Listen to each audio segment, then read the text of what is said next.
Hello, Hello. we're live. Today, we're going to be doing an interview with Carter Martin, captain of the Red Army Da. in the Gen1 Draft League.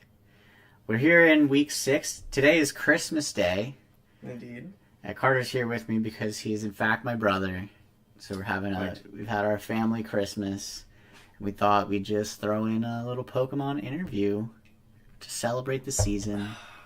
A Yuletide interview. A Yuletide interview as we go into week 7 and the end of the regular season of the Gen1 Draft League. So yeah, it should be fun. I got a lot of questions lined up. Some new questions, I think, in light of the Gen 2 details starting to shape up. But yeah, welcome, Carter. Thank you. It's good to be here. Yeah, I'm glad to have you. I'm looking forward to this. Yeah. So the first question is an easy one. It's I hope. How have you been enjoying the league so far? I've enjoying the league quite a bit so far. It's really opened my eyes to a lot of different Pokemon knowledge and strategies that I wasn't really fully aware of before, and I think this is just the start of something that's really going to be beneficial in the long run, because I feel like I'm going to learn a lot about a lot of Pokemon. Yeah. Because my experience, I'm one of the more experienced competitive players in the league, if not.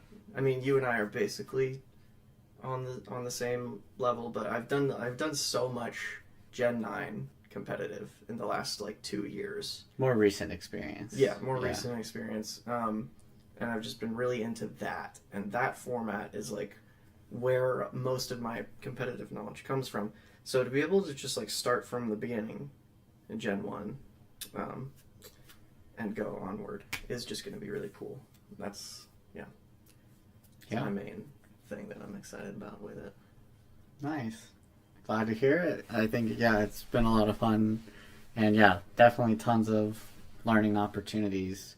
On that note, I guess, what do you think is you sort of maybe already answered this, but what is your biggest lesson from the season so far?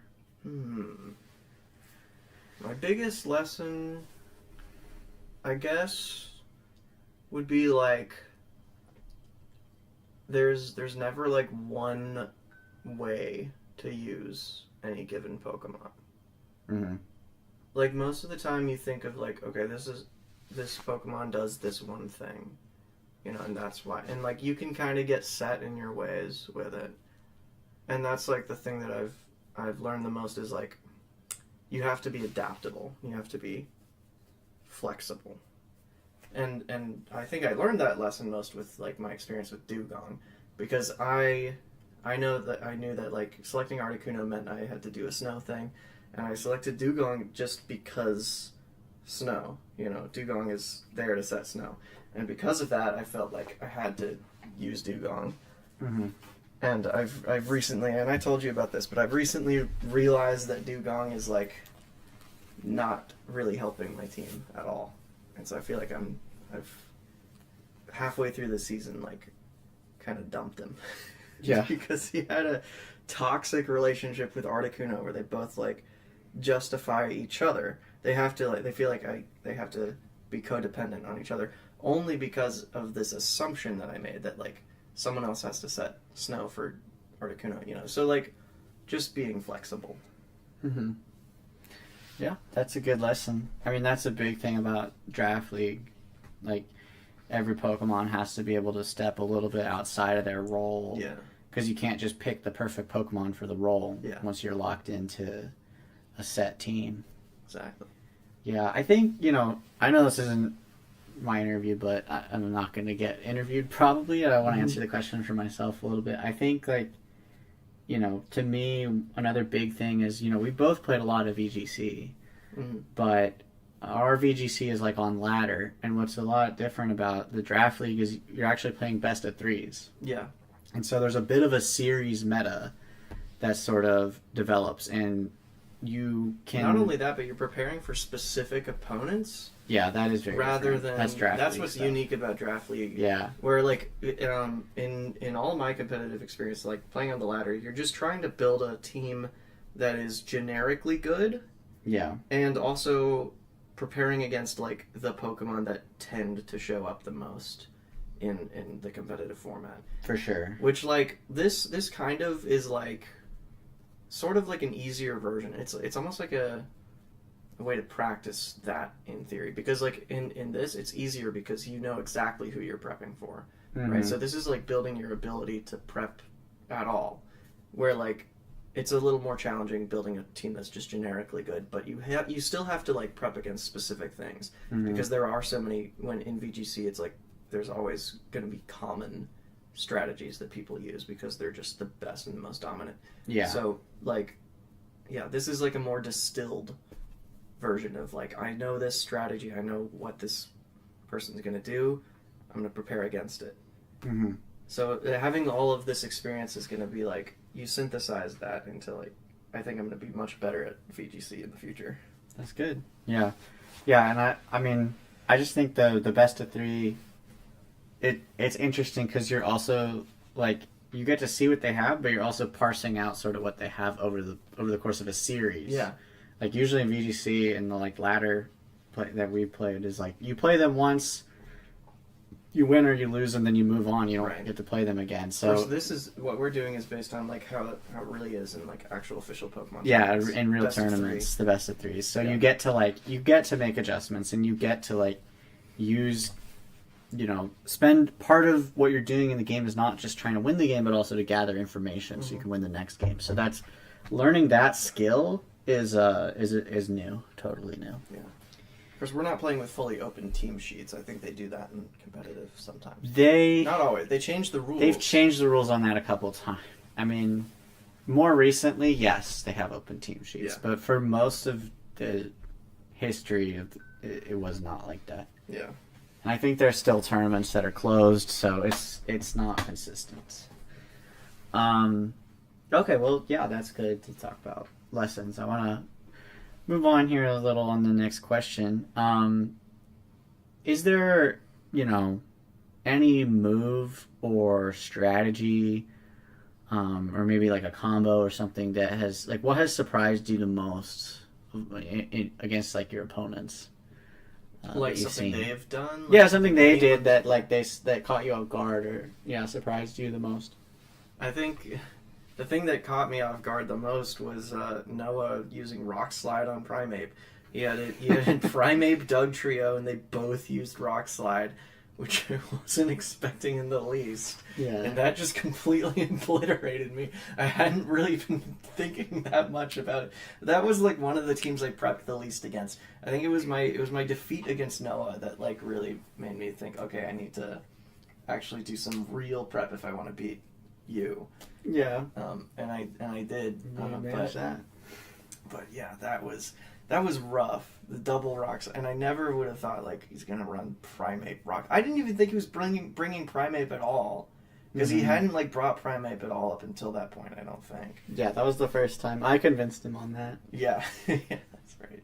I forgot you like prepped him. Was it? Noah I you didn't prepped prep against him. I didn't Or prep was it him. James? I You prepped prepped James James really against hard. me. Noah, we just kind of had a conversation. Okay, yeah. And I mentioned Primeape, and I'm like, you can do, like, there are things you can do. Like, you can do beat up, and you can do anger point. I was like, I don't think he did that, but he still. didn't do it, but like he could. I was like, Primeape could be pretty good. Like, you can beat up Rage Fist, and you Primeape's can really good. Like Annihilate is a fucking amazing Pokemon. Yeah. And Primeape is kind of diet Annihilate because It's now not you that can- far behind you with can get Eviolite. Eviolite, Yeah. So it's this really tanky, like, offensive threat that can set up. Yeah. And it has Rage Fist. I'd love to see more Primeape before the season's over, but we're running out of games, so we'll see. Yeah. Scorching Sands also caught me by surprise, but that's just like, the one time it got me.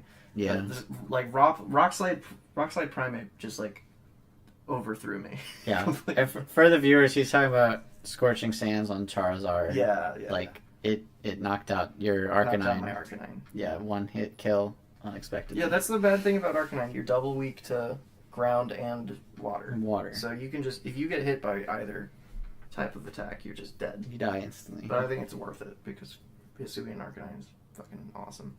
Yeah. Well, speaking of some of the Pokemon on your team, is there a Pokemon on your team that's a personal favorite? My personal favorite is Gyarados. Okay. Yeah. Easy answer. Easily. And then, who do you think is the strongest? Ooh.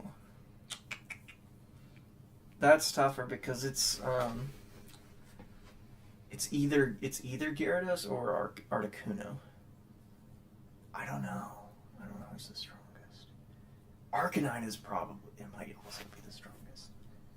My Arcanine like is kind of crucial to my team really working because of the rock slide pressure that I supply, and it's so generically good against like almost every matchup that it's hard to really say that it's not the strongest.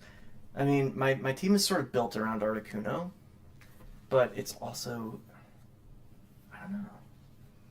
Who's the strongest? I'm just gonna say Arcanine. I'm just gonna say it. All right, Arcanine getting the dub.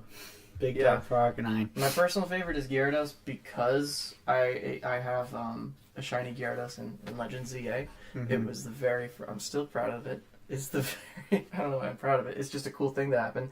The very first Magikarp that I found in Legends ZA was shiny. Nice. And so I got it, and it's my dude. And so that's like part of why I named my team the Red Army, because I got the red Gyarados. Red Gyarados. It's a very cool shiny, one of the more iconic. Yeah, it is. It's funny. Like, that's really narratively relevant. It's like the only shiny Pokemon that's like narratively important, because when they introduced shinies, they had like a whole plot beat in Gold and Silver about a red Gyarados at the lake. Yeah. And then they reference it again at the beginning of Diamond, Pearl, Platinum. Yeah, the red Gyarados has come up, I think, a couple times in like events as well. Like, yeah, it's been one you can get from. It's arguably the most iconic shiny Pokemon. Yeah. Yeah, definitely. That's interesting. I think Greenlee said something similar with hers was Charizard. Yeah, she has a shiny Charizard. She grinded. Shiny Pokemon are hard to get, and when you get one, it can really solidify an attachment to that. Yeah, but then like with Gyarados, I got it like completely by chance, which is even crazier. Every shiny I've gotten in the game was like a Pokemon I like now. And what's nuts is like that's 2 Pokemon games in a row that I've played and like randomly gotten a shiny, and like because in Scarlet and Violet I got a shiny Nimble, and that was the first one I caught. Oh yeah. And so I had Lokix, and I tried to like run Lokix competitively because I was so attached to it because I got the shiny one. But Lokix sucks ass. But Gyarados is an amazing Pokemon, and like arguably the strongest. You could say like I said Arcanine, but you could make a good case for either the first 3, Gyarados, Arcanine, Articuno, as being the strongest. Yeah, for sure. Is there any Pokemon, speaking of like the draft position, like is there any Pokemon you think is overperforming? And there's a 2-part, so any overperforming relative to draft position, and then also underperforming. What do you think for each of those categories?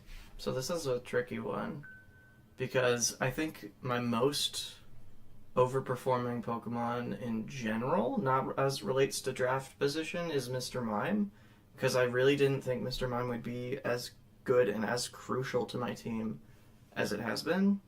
But relative to draft position, it's no question Vileplume is the last pick. I think Vileplume is the best of all the last pick Pokemon in the draft.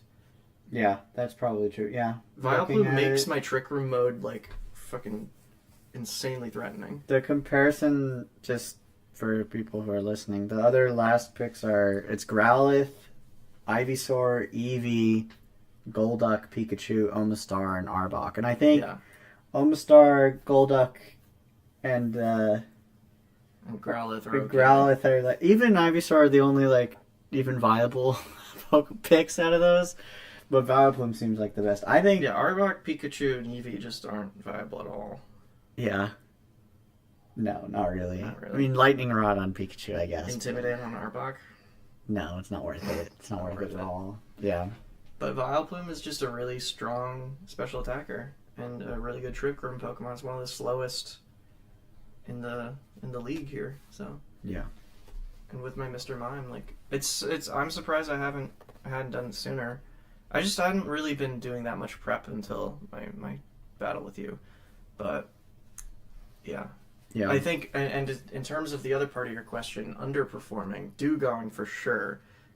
Even though he's second to last pick. Even relative to last pick. Even relative to last pick. Because honestly, I've gotten some value out of like everything else. Like, maybe you could say Electabuzz is underperforming because I haven't used it much and it's a fourth pick. Seeking's out there. Seeking's not doing anything. I guess relative to pick, okay, sure. Yeah, you can't argue that Dugong is underperforming. But I haven't tried Seeking, so it's not even like fair for me to say it's underperforming because I haven't even tried to use him. Yeah. And Poliwrath I could have done better with. I don't know that was the matchup to use Poliwrath. I think like the Swift Swim Belly Drum Poliwrath set is like strong. I just don't know that I'm ever gonna really go for it again. Mm-hmm. And I didn't quite make it work in the one battle where I tried it, and I probably could have, but that was just skill issue. So I do still think Dugong is the most underperformed because I picked it specifically to set Snow, and I had picked Mr. Mime already because I thought that he learned Snowscape. Right. But I picked Dugong as like, okay, if for whatever reason I needed another Pokemon to set Snow, and I did. It did end up being that way. That like, okay, Mr. Mime doesn't learn Snowscape, so I'm just gonna use Dugong to do that. And I really thought that was like a viable strategy, and it wasn't. So that would be the biggest like underperformer, I think, in the terms and like the way I've defined it in my head. Yeah, to be underperforming even at 9th pick is pretty. It's pretty brutal. Yeah, I mean, I'm not even really talking about relative to. You're just talking about in general, okay. But even still, because like, who else is underperforming? Relative to who would you say is the most underperforming Pokemon on my team relative to their position? To draft position? Because I don't count Seeking because I haven't tried to use it. I guess I would count Seeking because like it's not like you picked it pretty early to like never even feel like you bring it. It kind of feels like a waste of a pick. Yeah. I get that. And there's a lot of other Pokemon I could have picked at that point. Instead of Seeking. Like, you could have picked Venonat or something. I could have picked Raticate. That would have been alright. Eradicate was taken earlier. Oh, it was taken? Oh, because... Okay. But you could have taken... I was reading the arrows wrong. Like, Hitmonchan would have given you Fake Out. Butterfree could have given you, like, some support. Venonat could have been a good Rage Powder. I think Venonat would have been a really good pick. I mean, I got it immediately But after I had Follow Seeking. Me already, so I didn't need that. That's true. You do have Electabuzz. And Followed Me is just better than Rage Powder. Yeah. Well, I'm just moving on. Is there a Pokemon whose potential you think you've yet to realize? Like, do you think they still have like a strat or something that you want to pull off or something that you haven't been able to do yet? Poliwrath. I think there's a lot Poliwrath could have brought to the table, but I haven't been able to do it. I haven't been able to realize Poliwrath's potential because the one time I did the Belly Drum set, I didn't commit to it enough, and it failed. Yeah, if Seeking can do anything, I've yet to know what it is. Seeking would probably, if there is like potential to Seeking, then that would probably be the most like I've yet to realize because I just don't realize what it is at all. Mm-hmm. But Poliwrath is something where like I know there's potential there, and I just haven't, because it just doesn't fit neatly into my other modes. You know, it doesn't fit into my usual core of like Gyarados, Arcanine, Articuno, and like Mr. Mime or someone else. Like usually it would have been Dugong, but then like, you know, that fourth Pokemon, it's never gonna be Poliwrath. It's always gonna be like that core 3 in most cases. Yeah. And it's just never gonna be Poliwrath because I need like a support as the fourth. So, I don't know. It's tough because you have to set up Poliwrath with some other support, like Electabuzz. I think it has to be Electabuzz. It has to be Electabuzz. It's like the best duo, but or maybe even Mr. Mime, but probably like the best. You sort of, I think, need the redirection to keep Polyrath healthy enough to use Belly Drum. Yeah. Otherwise, it's just too hard to get the Belly Drum going. And Polyrath without Belly Drum is like pretty useless. Pretty trash, yeah. It's like bulk up, I guess, but it's kind of bulky, but it doesn't hit hard enough to matter that much. Yeah, and I don't need to be like throwing out a Polyrath with the bulk up because I've got Intimidate and all that. I don't know. Yeah. Shifting away from the Pokemon on your team This is just better. And more towards like the matchups and stuff. I'm wondering, who was your toughest opponent so far? Ooh. That's tricky. That's tricky because I don't think like the matches I lost were because like they were my toughest opponent. It's because I was the least prepared. In my matches with James and my matches with Noah, I was not prepared like in the slightest, and I underestimated their teams. I think you could say it was either Noah or Greenlee, because I think like Noah also prepared pretty hard against my team. James might have been my worst matchup though, and Greenlee was like my closest fight. I have to say it was probably James was my toughest opponent. I lost, and also it's just a really hard matchup for my team.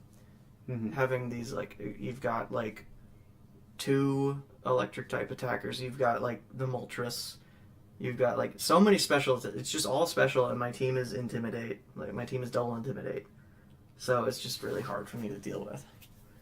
And like I don't have any easy answer to Vaporeon. You know, I have to use like Freeze Dry or something. So it's just rough.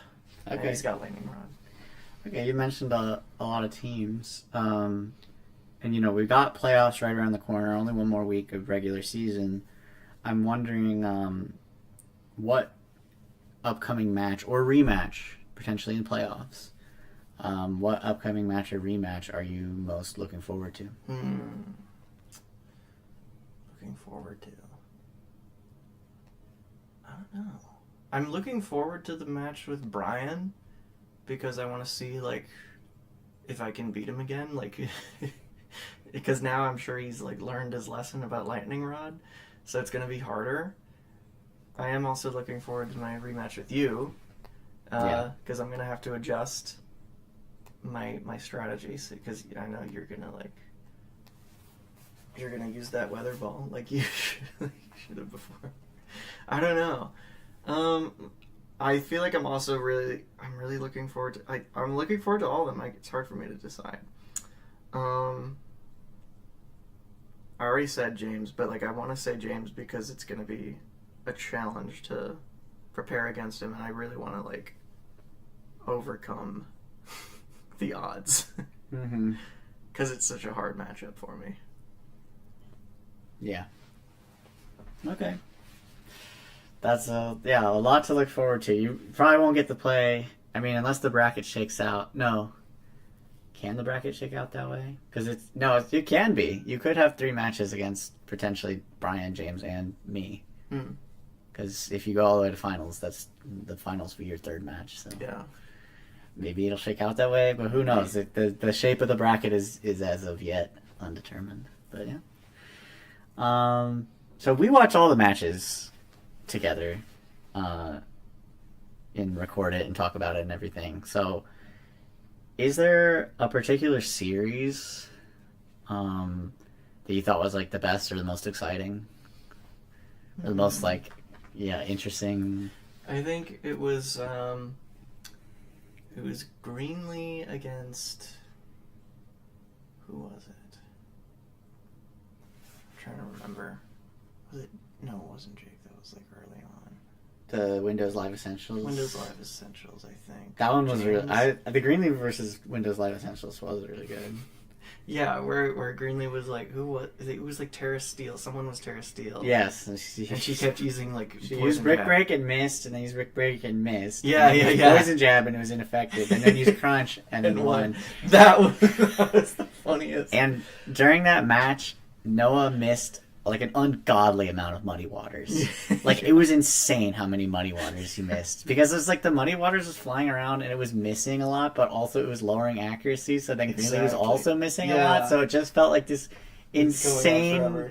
Yeah, and it was like, there was a point at which I think I was casting that one with James, and there was a point at which Noah was so far down that we're like, okay, it's over. Like, Noah definitely lost. But then, yeah, because Greenlee missed 2 brick breaks and used a poison jab against a steel Pokemon, it took her 4 moves to kill. Yeah. What it would have been a one-hit kill at any point. And straight up nutty. And Noah, like, basically he lost only because he missed another Muddy Water for, like, the 5th time. You said Noah. You meant James? No, James I was casting with. Noah was playing. Oh, okay. Sorry. Yeah. So, yeah. Okay. Yeah, that was a crazy one. I also, for me, the match you had against Nolan, when he, like, kills you with the Icicle Spear Lapras... Mm-hmm. That was pretty nuts. That was, like, so hype, because, like, I thought he had lost for sure, and then suddenly this Icicle Spear Lapras comes out of nowhere and takes out your Arcanine. I didn't want to say that one because it was it's one of my series, and I want to talk about someone else, and, like, also talked about it before, but that is still one of the best ones. It was such a fun series to play, too. Yeah. Another one with Noah, the Mewtwo... my best Dugong showing, too, you know? Yeah. Rip Dugong, I'm never bringing Dugong. Friendship ended with Dugong. Yeah. Mr. Mime is my new best friend. Week 1, Noah using Transform Imprison Mew. Oh, yeah. I forgot about that. Was pretty nasty. That was so funny, and I wish we could have seen more Imprison Mew. Yeah. Imprison Encore or whatever. Oh, the series, I forget. It was I think it was Jake. Transform, that's what it was. It was Star Squad versus Eevee's Backyard Bash, where Jake went this. Yeah. He did the Jinx Machamp lead. Yes. And I don't know how intentional or not it was, but it was one of, like, the smartest leads. Like, it was like, because he really pinned James with that, and it was like in this really nice way. Star Squad versus Backyard Bash. That was really good series. I mean, at least game 2. I think that, like, most of that series, I didn't like. Yeah, it was whatever. But game 2 was really nice, amazing, from Jake. Yeah, and then any series it goes to game 3. So we have a lot of highlights. So those are some highlights. Some series to watch if you want to go. Yeah. I recommend watching all. It's really good background noise if you're, like, doing laundry or something. Yes, yeah. I try to make all the content work for that. Yeah. Let's see. Moving back to some of the other teams, and we talk a lot about your team, but I want to talk about other teams. Outside of your team, what is the scariest or best value Pokemon in the league overall? Actually, you know what? Let's put a pin in that, because I just thought of a better way to ask that. I'm going to move to a totally different question. If you could swap your entire team with another, and you had to pilot that team instead of your own, which team are you picking? Yeah, and I've been thinking about that question, because I remember that from the other interviews. My number 1 pick is Greenlee's team, Mewtwo and Friends. Okay. It's an amazing team, and I like it a lot. And I don't know that I would use it any differently than she does, but it's just fun. But also, I think Brian's team is a close second for me, because for kind of opposite reasons. I feel like I would use it a little differently than he does. Mainly with, like, special Nidoking, I don't think is, like, that good. I would definitely go for, like, a physical. You didn't see his comment about the math on that? The math? No, what comment was that? So with Sheer Force, Nidoking has better access to special moves that, like, actually have a secondary effect. So it's like, interesting. You kind of overall, with given Nidoking's move pool, like, it's better to be special because of Sheer Force. Basically, it gives enough. It gives enough of a boost that you can use moves like Thunder, which have, like, a paralysis effect. Yeah. And it's like, it's just straight up more damage, even though, yeah. Because it's hard for Nidoking to find moves that utilize Sheer Force on the physical side. Because it's like Earthquake and High Horsepower don't. Yeah. It's like only Poison Jab, I guess, because there's a chance to poison. Hmm. That was his justification. And it kind of made sense to me. It does make some sense. Yeah. But I don't know. I still feel like Poison Jab is like better. Even Earth Power like has it's a stab move and it has a secondary effect. So with Sheer Force, it ends up being like Earth Power is better than High Horsepower He's physical. using like Sludge Wave, which is like I would not be doing that because you're hurting your adjacent Pokemon, and he doesn't have any Pokemon that like work with that. He's like killed his Kabutops a few times. Like, yeah, I don't know. I mean, it makes sense. The special Nidoking does make sense, and it does work in a lot of cases. I just don't think I would always be doing that. He's using it like every single time, and I don't think it's always the way to go. Yeah. Also, I would use Hitmonchan a few more times than he does. Oh yeah, he's never used used Hitmonchan at all. I would think use it. There's a lot of cases where Fake Out is just like so valuable. I mean, that's the entire reason I won against Greenlee is because I had Fake Out. Yeah, if I were him, I would have played a Trick Room mode at least once by now. Yeah, and I think he did it. I think he only did it once, and it Trick Room like slow. He has Slowbro and Snorlax, and he's just not doing the Trick Room mode. Yeah, like you should be doing the Trick Room. The Belly Drum Trick Room like fucking rolls. I would do some trick. Even Nidoking can function in Trick Room, kind of. And I get it. Like his like Electrode like Zapdos thing is really good. His speed control is crazy. Is crazy good. It's crazy good. I understand that, but like I don't know. Bring your everyone's gonna be prepped for it, or they should be. Trick Room mode in the back, like or Game 2, bring the Trick Room mode to surprise people. Yeah, you know, like use it sometimes. He used it against Jake. Because basically, at this point, it's like I don't expect it at all. I don't think. Well, maybe that's the long. He's playing the long game. I don't think that's worth it. But like, I mean, it's all practice. You make playoffs no matter what. It is all practice.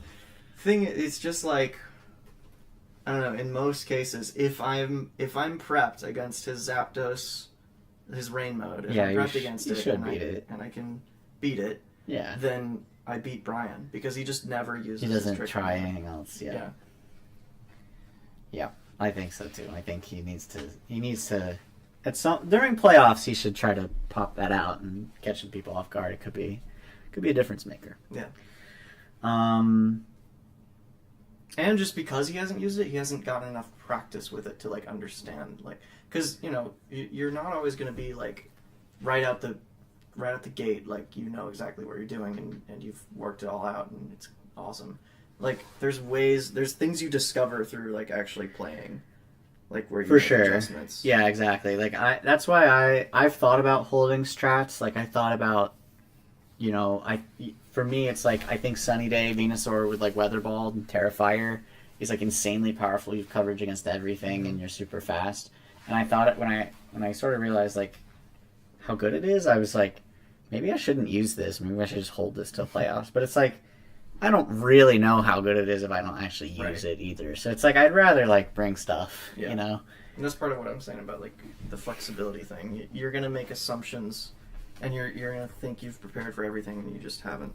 Exactly. So, yeah, I want to shift gears a little bit and talk about potentially the Gen 2 League. Okay. Get some new questions in now that we've sort of laid out our ideas for potential rule sets, and I think whatever we land on, if it's different, it probably won't be too vastly different. The big thing being keepers going from Gen 1 to Gen 2, and so I think it's not too early to already start thinking about some of those keepers. And with that in mind, I gotta ask, who is your keeper?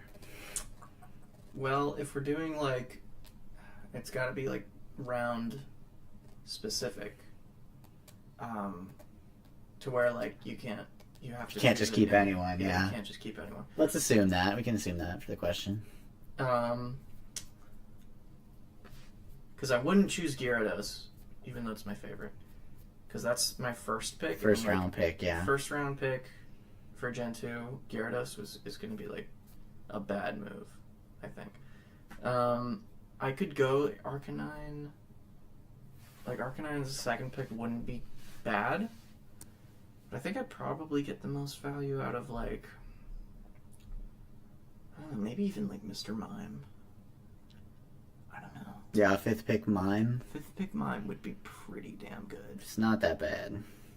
And there's really like, I'm thinking like generically, like there's no team that like Mr. Mime doesn't help out.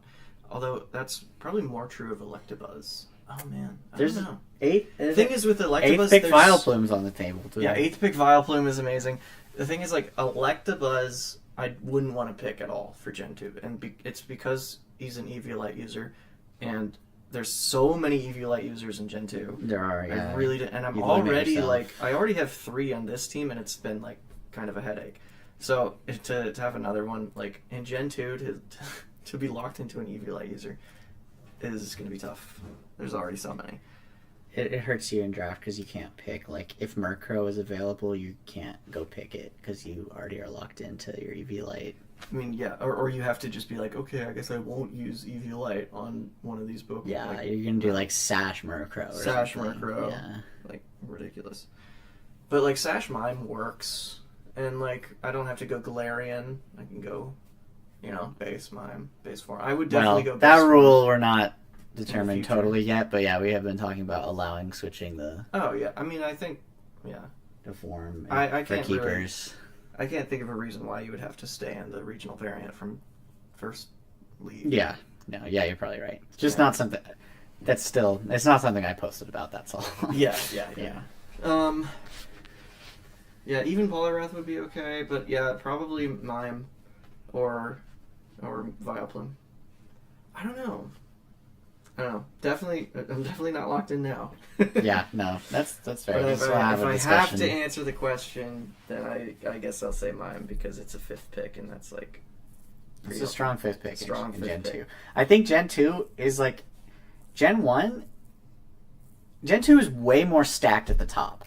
Yeah. Like, the first 2 rounds are going to be full of really good Pokemon. Exactly. That's why I don't really want to pick like my best ones, because I'm giving up something else that could be really, really good. Gen 1 is like, even in round 2, the Pokemon are like, they're not OP by any means. Yeah, Gen 1 is just more balanced but overall. it's way balanced across the whole thing. Like, your Gen 1 picks 4 and 5 are almost as good as your picks 1 and 2 in a lot of cases.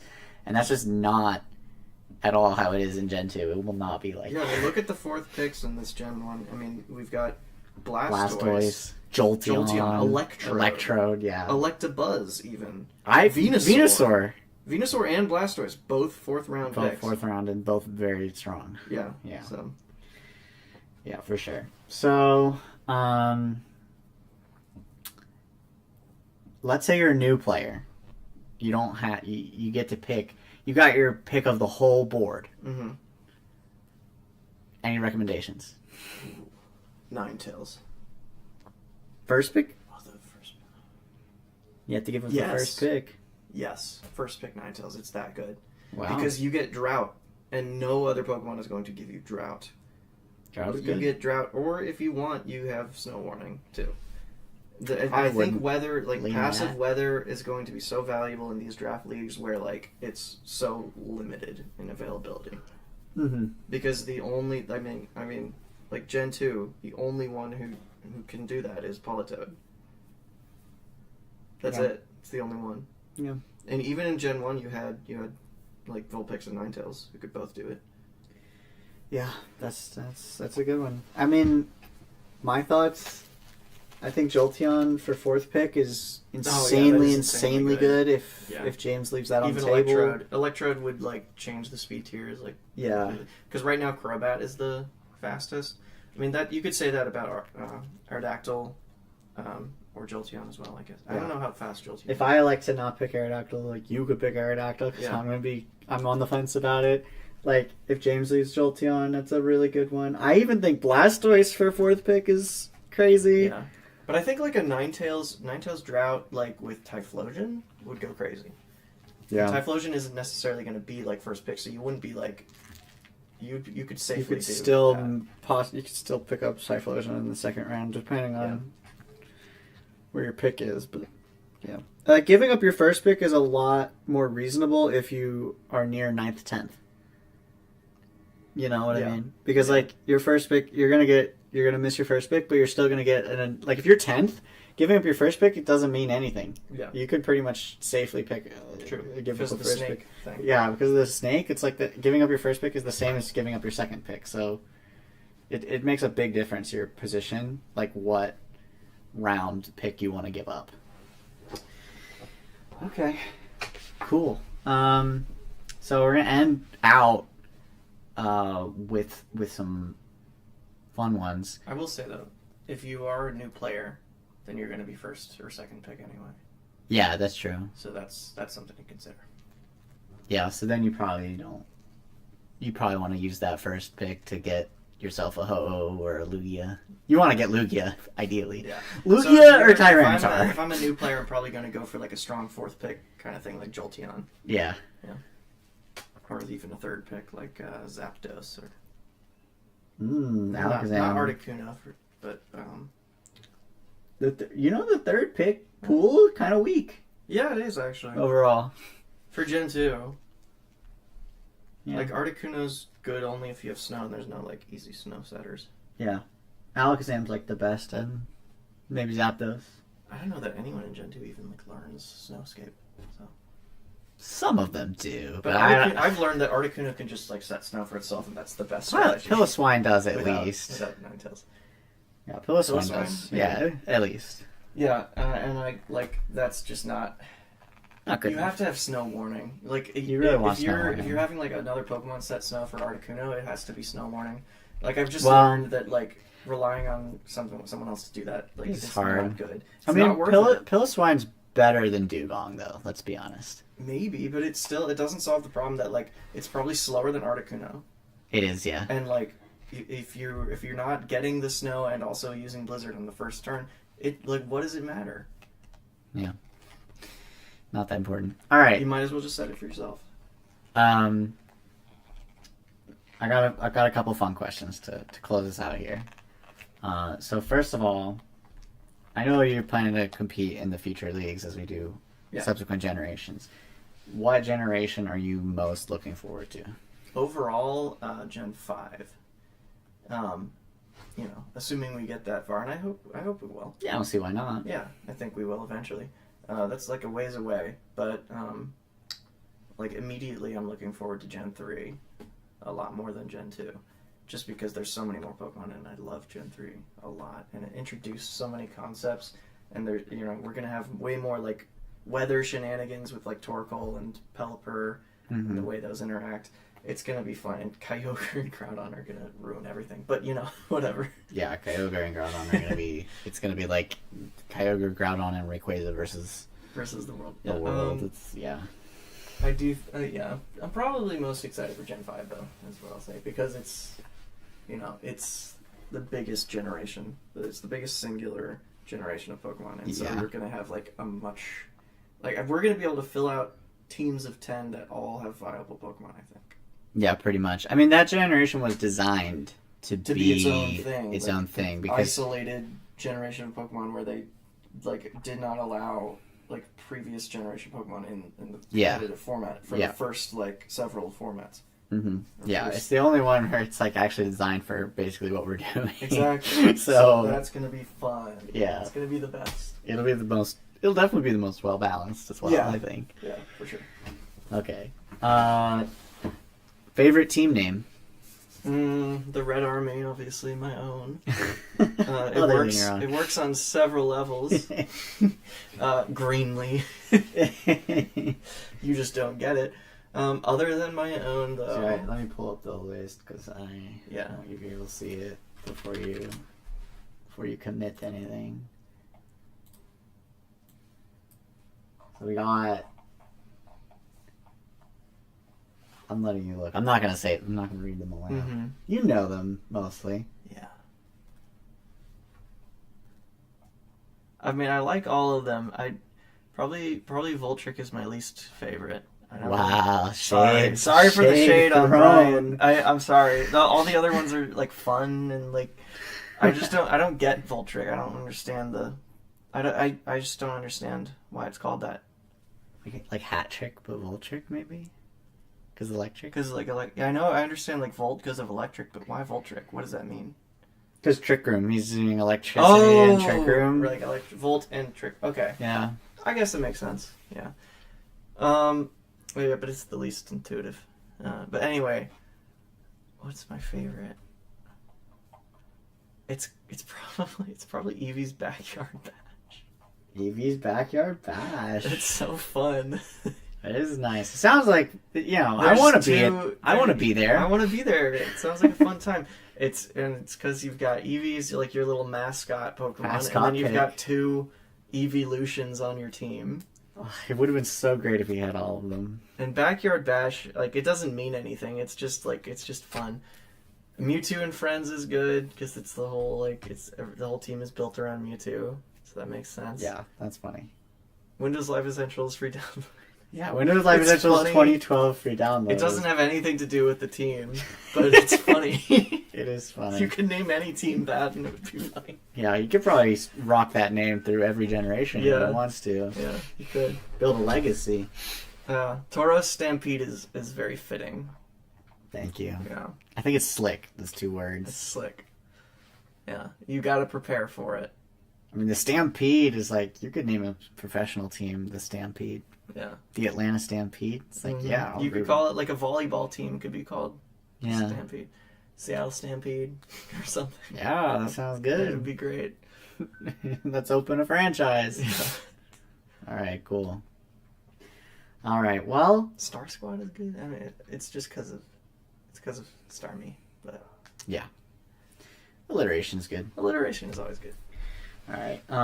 Well, thanks so much for joining me for the interview. It's been a lot of fun to have you. Mm-hmm. And before you go, last question: any words for your fans, the fans of the Red Army out there? Want to hear from you, and this is your chance to speak directly to them. Yes. Red Army, stay tough. Hang together, comrades. We will survive every onslaught. We will crush our enemies until the snow is red with their blood. Okay.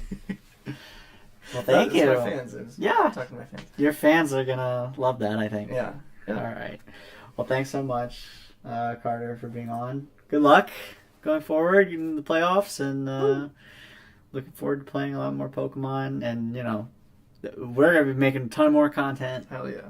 I can't wait to do. I'm hoping we can do. I love the content. It's fun. It's very fun to record myself on the battles. It adds like a level of tension to it. My favorite is actually the live casting is so much fun. I really hope. I want to do that with you. Yeah. At some point. Yeah, we should. I mean, so for playoffs, I hopefully we'll get like hopefully we'll get to cast. I want to cast every single game if I can. That's the goal. Is to the games I'm participating in, I'll be casting. Basically How my are live. the playoffs going to be structured? It's just a bracket, just a single elimination bracket. Well, do like a game every. Is it? What's the duration of it going to be? Well, I was gonna schedule the games in 30-minute windows. So starting at 8:00, it'll be like so and so and so and so are playing at 8, and then the next team plays at 8:30, and then 9, and then 9:30. Gotcha. So because it'll be 4 games in round 1, 2 games in round 2, and then obviously only 1 game in the finals. Just kind of plan for it. Yeah, I mean the thing is, I'm still gonna give people the flexibility to schedule however they want if they need to. But I'm just going to be like, please, if you can, make these times because it'll help me and I'll get to cast live. And if you do have to reschedule, please tell me and I'll make every effort to cast live because I really want to cast these games live and get co-casters and stuff. So, yeah, should be really fun. And then I'm also looking forward to, I want to make some content where we revisit like our tier list from the beginning of the season, like at the end of the season. That'd be fun. And, look at the draft and try to think about. I feel like it's going to be mostly the same. Yeah, I think so too. Well, we'll see. It'll be fun to, I think, go back through that. But anyway, we tagged on a lot of little extra stuff to this interview, talking about the future. But once again, thanks for coming on. Thank you for having me. Further. Likewise.